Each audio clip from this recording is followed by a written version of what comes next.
안녕하세요. 프로젝트 J입니다.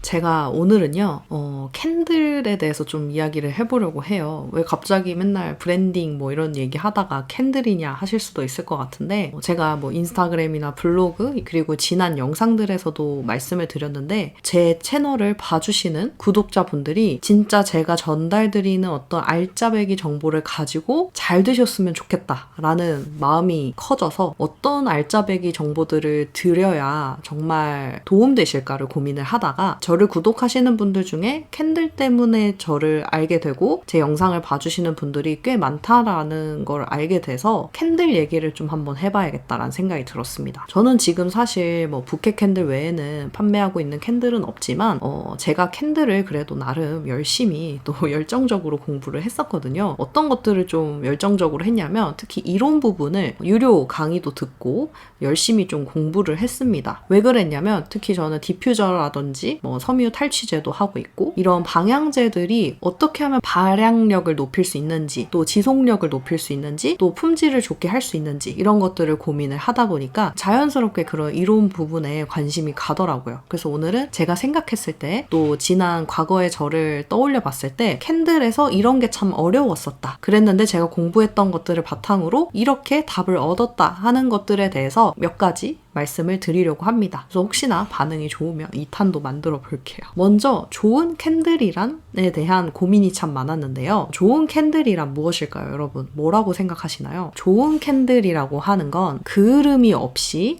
안정적으로 연소를 하면서 또 모양도 보기 좋으면서 향기로운 캔들을 말한다 라는 거를 알게 되었습니다. 그러니까 여기서 포인트는 3가지예요. 첫 번째, 그을음이 없어야 된다. 두 번째, 모양이 예뻐야 된다. 세 번째, 향이 좋아야 된다. 그래서 이 3개가 충족된 캔들을 보고 우리는 좋은 캔들이다 라고 할 수 있는 거죠. 그래서 여기 제 채널을 구독해 주시는 분들은 캔들 공방 사장님들 또 캔들을 판매하시는 사장님들이 많으시다 보니까 좋은 캔들을 만들고 싶다라는 고민들을 많이 하실 텐데 이 3가지만 충족이 되어도 좋은 캔들이다 라고 할 수 있다라는 거를 가장 먼저 이야기 드리면서 시작을 해봅니다. 그래서 혹시 컨테이너 캔들을 깨끗하게 만드는 방법에 대해서도 혹시 궁금하신 분들이 계시다면 댓글 남겨주시면 또 그것도 영상으로 한번 만들어 볼게요. 두 번째입니다.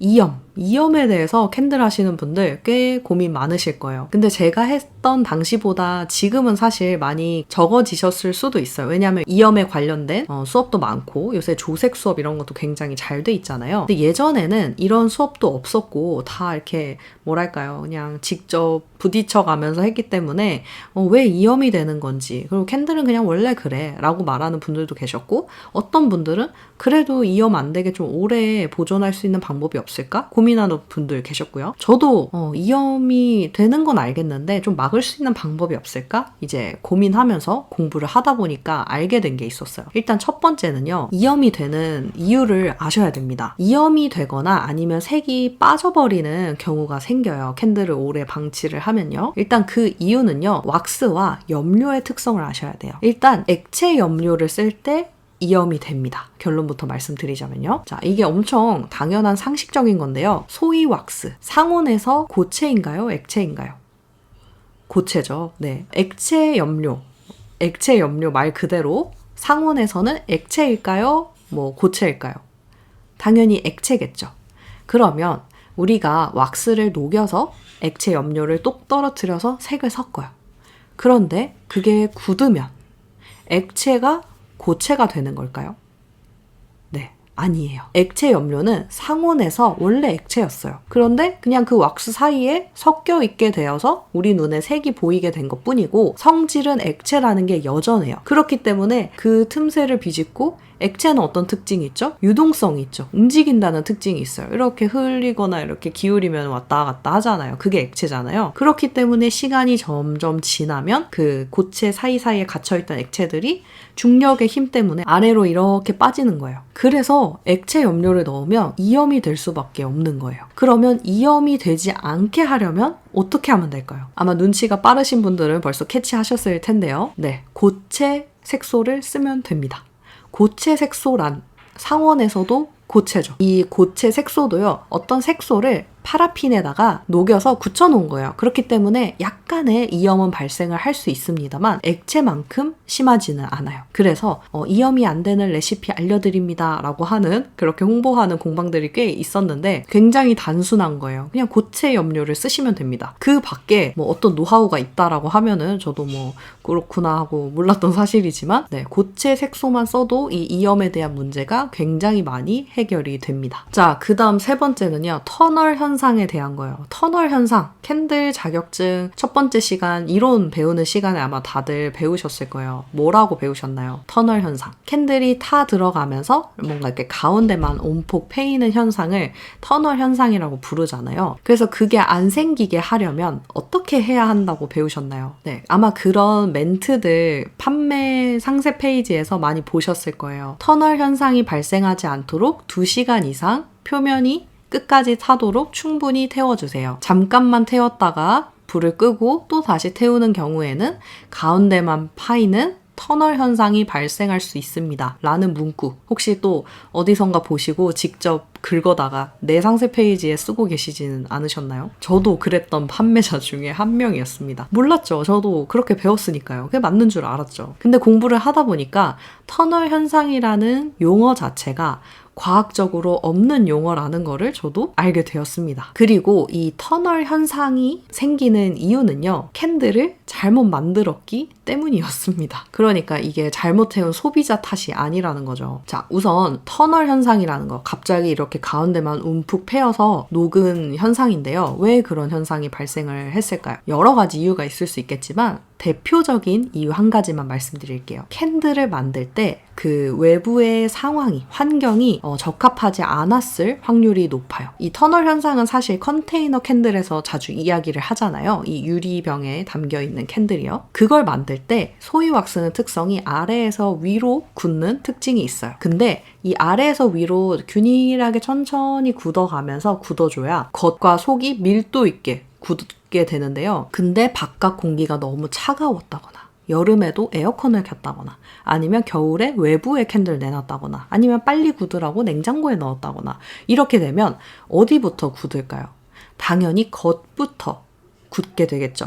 그러면 왁스라고 하는 거는 수축력이 있어요. 그러면 원래 왁스는 아래에서 위로 이렇게 굳기 시작을 해요. 그러면 아래에서 위로 굳으면서 얘네가 살짝씩 이렇게 아래로 잡아 당길 거예요. 수축력이 있으니까. 수축력이라고 하는 건 자기들끼리 이렇게 뭔가 쥐어짜듯이 이렇게 모이는 성질을 말하잖아요. 이렇게 퍼져 있다가 수축된다라고 하는 건 이렇게 되는 거예요. 근데 바깥 공기가 너무 차가워서 위가 벌써 굳었어요. 여긴 이제 못 움직인 상태죠. 고체가 됐으니까. 근데 얘가 이렇게 굳어오면서 수축도 하면서 굳어와요. 그러면 어느 순간 이 위와 맨 아래 경계가 딱 만나는 순간 어떻게 될까요? 네, 여기가 뻥 뚫리게 되는 거예요. 이해가 되시나요? 네, 아래에서는 잡아당기고 위에는 잡아당겨지지 않게 벌써 굳어버려서 어느 그 중간 지점에 구멍이 생긴 거예요. 그래서 처음에 표면은 깨끗하게 보여요. 근데 얘가 타다가 녹으면 갑자기 여기가 뻥 뚫려 있으니까 이렇게 비어져서 갑자기 심지가 비니까 어떻게 돼요? 갑자기 쏙 이렇게 짧아지게 되는 거예요. 이렇게. 이게 바로 터널 현상입니다. 그러니까 고객이 뭐 2시간 이상 충분히 태우지 않아서 이런 현상이 아니라 애초에 그렇게 들어갈 수밖에 없는 캔들이라는 거죠. 근데 그런 어쨌든 뭐 더 잘 만들었으면 좋았겠지만 그럼 이거는 쓸 수 없는 캔들이냐라고 한다면 그렇지도 않습니다. 일단 불꽃의 원리에 대해서도 여러분들 아셔야 되는데요. 불꽃 어떻게 생겼죠? 약간 이렇게 뭔가 물방울처럼 이렇게 생겼잖아요. 이렇게. 근데 불꽃이 이 열을 발생을 시키는데 어떤 모양으로 열을 발생시키는지 여러분 알고 계시나요? 뭔가 저는 이걸 배우기 전까지는 불꽃이 캔들에 이렇게 붙어요. 예를 들어서 이게 캔들인데 여기 이제 불꽃이 생겼어요. 그럼 뭔가 이렇게 그냥 이런 느낌으로 둥글둥글하게 열이 발생하지 않을까라고 생각했어요. 근데 알고 보니까 여러분 여기 제가 이제 그림으로 그려드릴 건데 포물선 형태로 열을 받는데요. 그렇다는 말은 이 심지가 더 짧아지고 짧아질수록 이 포물선이 그 모양 그대로 이렇게 아래로 내려갈 거예요. 그러면 만약에 터널 현상이라는 건 여기만 이렇게 패여서 녹은 거잖아요. 그러면 여기 겉에 있는 것들을 간혹 이런 상세 페이지도 있어요. 긁어서 평평하게 만들어줘라. 근데 굳이 그럴 필요가 없다는 거죠. 왜냐? 불꽃 자체가 포물선 형태로 열을 내니까. 그래서 이렇게 위쪽으로 있어도, 그러니까 다시 말해서 심지보다 아직 녹지 않은 왁스가 더 위에 있어도 열이 포물선 형태를 그리기 때문에 점점 아래로 내려가도 이 포물선에 따라서 벽에 붙어있던 왁스도 결국엔 녹을 수밖에 없다는 거예요. 근데 만약에 더 내려갔는데 안 녹는다? 그거는 심지가 너무 얇은 거예요. 그리고 만약에 캔들 자체가 원래 이상적인 캔들은 이렇게 녹아야 이상적인 건데 계속 일자로 녹아요. 그렇다는 말은 또 반대로 심지가 너무 굵다는 말도 됩니다. 이해가 되시나요? 어쨌든 그렇고요. 캔들에 심지 2개를 쓰는 경우, 이런 경우 가끔 보는데요. 저도 외국 핀터레스트 이런 사이트에서 많이 봤던 것 같아요. 그걸 보면서 와, 이거 되게 창의적인데? 심지를 2개 쓰면 얇은 심지를 2개 써서 뭔가 그 큰 자캔들 같은 넓은 캔들에도 끝까지 태울 수 있고 좋지 않을까? 라고 생각해서 저도 시도를 한 적이 있었어요. 뭐 판매를 해본 적은 없었지만. 근데 이게 아주 위험한 행동이라고 합니다. 열원이라고 하는 이 심지에 불을 붙였을 때 생긴 이 열원은 하나인 것이 가장 좋다고 해요. 이 용기의 크기상. 이거는 저도 뭐 이과도 아니고 뭐 과학 전문가도 아니기 때문에 이론적으로 확실하게 설명을 드리긴 어렵지만 어쨌든 이게 자체가 말이 안 되는 일이라고 하더라고요. 그래서 여러분 이거에 대해서 더 자세히 아는 분들은 댓글로 남겨주셔도 좋겠지만 우선 캔들에는요 심지는 하나만 쓰기로 합니다. 2개 이상 썼을 때는요, 이 서로의 불꽃이 어느 순간 서로 이렇게 타닥타닥 하다가 이게 불이 하나가 돼서 커질 수가 있다고 해요. 그러니까 굉장히 이게 위험할 수 있으니까 심지는 하나만 쓰도록 합니다. 자, 그 다음에 이제 프로스팅입니다. 아우, 이놈의 프로스팅. 저도 엄청 이것 때문에 스트레스를 정말 많이 받았었는데요. 이 프로스팅이라는 거, 여러분, 제가 이걸 듣고 진짜 많이 웃었는데, 한국에서만 엄청나게 신경 쓰는 현상이라고 합니다. 네, 외국에서는 이게 생겨도 뭐 아무렇지도 않아 한대요. 소비자도 판매자도. 근데 우리나라만 뭔가 뭐를 만들어도 깨끗하게 만들어내야 한다는 그런, 모르겠어요. 백예민족 정신인가? 어쨌든 그래서 깨끗하게 만들려고 아주 갖은 애를 쓰는 게 우리 한국 사람들의 특성이라고 합니다. 일단은 첫 번째는요. 프로스팅이 생겼다는 것 자체가 전혀 캔들 품질에 뭔가 문제가 있거나 잘못 만든 캔들이라거나 가끔은 이거를 무슨 곰팡이 핀 것처럼 생각하시는 분들도 있는데 전혀 그렇지 않다는 거예요. 그래서 먼저 이 오해를 지워주시고요. 그렇지만 우리가 프로스팅 현상을 줄이고 싶잖아요. 그래서 특히 제가 티라이트 캔들에 색을 넣고 싶은데 프로스팅이 보이니까 어쨌든 이게 퀄리티로는 예뻐 보이지가 않잖아요. 그래서 고민을 많이 했었는데 이 프로스팅이 안 나게끔 하려면 제가 여러 번 테스트를 해봤거든요. 이건 제가 한창 자격증 수업할 때 우리 선생님들한테만 알려드렸던 내용이었는데 아주 간단한 방법으로 여러분 해결할 수가 있습니다. 아마 이미 다 많이 알고 계실 수도 있는데요. 제가 배울 당시에는 이게 굉장한 그런 노하우였기 때문에 어쨌든 이제 와서 공개해봅니다. 골든 사육사라든지 뭐 이런 네이처 왁스 이런 거 있죠. 여기다가 비즈 왁스를 섞으시면 아주 깔끔하게 해결이 됩니다.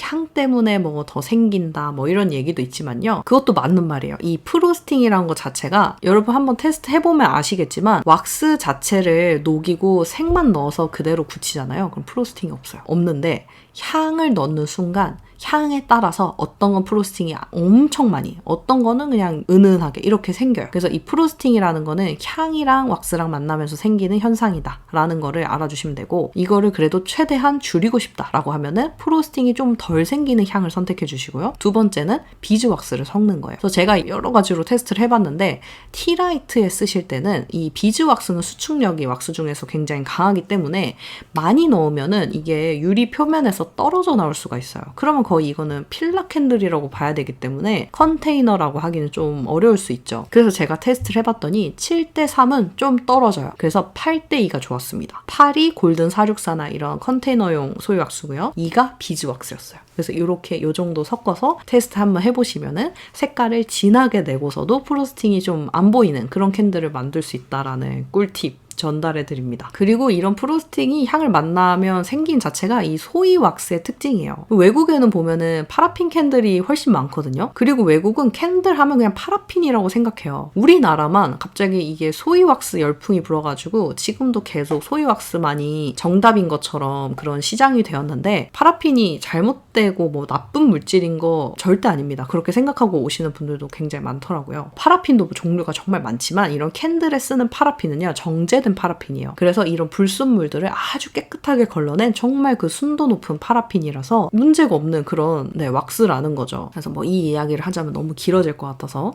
다음에 또 기회가 되면 해보고요. 자, 그 다음에 이제 좋은 캔들의 조건에서 발향이 있었잖아요. 향이 많이 나는 거. 어떤 분들이 이러세요. 선생님, 제가 디퓨저도 만들어보고 캔들도 만들었는데 디퓨저 만들었을 때는 똑같은 향인데도 향이 엄청 잘 났는데 캔들을 만드니까 향이 하나도 안 나요. 이러는 거예요. 근데 태우기 전에는 이렇게 코를 대면 나긴 하는데 불을 붙이면 향이 안 난다는 거예요. 그래서 제가 혹시 그 향이 시트러스 계열인가요? 상큼한 계열인가요? 라고 했더니 네, 자몽향이에요. 라고 하시는 거예요. 아마 캔들 많이 만들어 보신 분은 역시 라고 하고 계실 거라고 생각을 합니다. 일단 여러분, 향에 대해서 좀 알고 계셔야 되는 부분은 향은요, 열을 받으면 확산이 됩니다. 뜨거우면, 온도가 따뜻하면요, 향이 멀리 한 번에 확 퍼져요. 근데 차가우면 여기 이렇게 모여 있다가 뜨거워지는 순간 점점점 이렇게 퍼지고 많이 뜨거우면 이렇게 확 가는 거예요. 그래서 신기한 게 아실 수도 있는데 캔들에 이렇게 불을 붙이잖아요. 그러면 이렇게 불을 붙이고 이렇게 냄새를 맡으면 왜 향이 안 나지? 향이 되게 약한 캔들인가? 이럴 수가 있어요. 근데 이거를 캔들을 이제 방에 놓고 잠깐 화장실 가려고 한다든지 이렇게 물 마시러 밖에 나가잖아요. 밖에서 향이 엄청 많이 나요. 그게 이제 같은 원리예요. 여기가 열원이죠. 열원. 열이 이제 근원. 여기서 열이 나니까 향들이 뜨거우니까 확 퍼지죠. 그럼 확 퍼져서 최대한 걔네가 멀리 갈 수 있을 만큼까지 멀리 가는 거예요. 그러니까 뭐 거실에서 향이 느껴진다든지 뭐 화장실에서 느껴진다든지 한다는 거죠. 그리고 시트러스 계열일수록 향의 확산도가 굉장히 빠른 편이에요. 캔들에는 캔들에 딱 사용하기 좋은 향들이 있어요. 약간 묵직한 향들. 그리고 그런 향들이 태웠을 때도 은은하게 느껴지고 훨씬 좋습니다. 근데 이제 디퓨저는요, 열로서 발향을 시키는 원리가 아니잖아요. 이렇게 끌어올려서 공기 중으로 확산을 시켜서 하는 그런 방향제인데, 그런 애들은 시트러스 계열이 확산이 훨씬 잘 됩니다. 그래서 이런 원리들도 알고 계시면 내가 디퓨저군에는 이런 향들, 캔들군에는 이런 향들을 써야겠다 라고 하시면 되고, 똑같은 향을 내 브랜드는 5개의 향이 고정이고 이걸로 디퓨저도 만들고 캔들도 만들 거야 라고 했을 때 어떤 고객은 디퓨저 너무 좋아서 캔들을 샀는데 캔들은 향이 하나도 안 나요 라고 하는 불상사를 좀 미리 대비하셔야 한다는 거 알려드립니다. 자, 그리고 또 이것도 중요한데요. 붙는 온도라는 말 많이 들어보셨을 거예요. 자격증반이나 뭐 취미반 수업을 듣다 보면 이 캔들은 이 온도에 부으세요 라고 딱 온도를 알려줘요. 그 온도가 어디서 나왔는지를 살펴보면 이 왁스를 만드는 회사에서 푸어 포인트라고 해서 이 왁스는 푸어 포인트가 몇 도 이렇게 표현을 해놓은 그 시트가 있어요. 그거를 이제 외국 거니까 우리나라로 가져오면서 이걸 번역을 하는데 푸어 포인트라고 하다 보니까 말 그대로 붙는 온도 라고 번역을 한 거예요. 근데 사실 이 푸어 포인트는 과학 용어라고 합니다. 그래서 과학 용어로 유동점이라는 뜻이에요. 유동점이라는 뜻은요, 이 온도까지는 이 물체가 액체인 것을 보장한다 라는 뜻이에요. 그러니까 만약에 이 온도로 서서히 점점 아래로 내려가면 고체가 점점 되어간다 라는 뜻이고, 이 온도 위로만 유지가 되면 계속 액체 상태다 라는 거죠. 그러니까 캔들이라고 하는 건 아까도 말했지만 환경이 중요하고 굳을 때 아래에서 위로 이렇게 굳어야 되는 성질이 있는데, 갑작스럽게 굳어버리면, 위부터 굳어버리면 이렇게 구멍이 난다거나 해버린다고 했잖아요. 그러니까 이 유동점을 알고 그 이상의 온도에 부어줘야지 이런 구멍도 안 생기고 품질이 좋은 캔들을 얻을 수 있다는 거죠. 근데 너무 온도가 낮을 때 부어보면 아시겠지만 부으면서도 굳을 때가 있잖아요. 그러면은 예쁜 모양이 나오지 않겠죠. 그래서 이 유동점을 알고 있는 게 중요하고, 만약에 예를 들어서 이 왁스는 뭐 75도에 부으세요 라고 했어요. 그러면은 만약에 이제 시작하시는 분들은 이런 생각을 충분히 할 수 있어요. 무조건 75도에 부어야 되나 봐 하면서, 만약에 캔들 왁스를 녹였는데 막 85도예요. 그러면은 이걸 이렇게 저으면서 아니면은 막 이렇게 선풍기 바람 대가면서 75도까지 식혀요. 그런 다음에 부어요. 그러면은 여러분 무슨 의미냐는 거죠. 85도든 75도든 상관이 없어요. 75도가 유동점이라고 하면 75도 이상에만 부어주시면 됩니다. 하지만 또 주의해야 할 점은 막 120도, 130도 이런 식으로 넘어가게 되면 왁스도 산화될 수 있고 또 향도 그 온도까지 버티지 못하는 향들이 굉장히 많기 때문에 말씀드렸지만 향은 뜨거우면 확산이 됩니다. 캔들 왁스 뜨겁죠? 거기에 향을 부으면 연기 날 때도 있어요. 그 말은 왜 연기가 나지? 뭐지? 하실 수도 있는데 향이 날아가고 있다는 거예요. 그럼 아깝잖아요. 열심히 여러분들 계산해서 10%나 넣었는데 이 비싼 향료 벌써 공기 중으로 사라지고 없는 거예요. 주인인 나만 맡고 소비자는 왜 향이 좀 은은하지? 안 나지? 이럴 수 있다는 거죠. 그래서 그 향이 날아가지 않는 정도의 온도 유지하면서 잘 섞어가지고 부어주는 거. 근데 그 온도가 꼭 무조건 75도 온도가 떨어질 때까지 기다렸다가 붓지 않아도 된다는 얘기죠.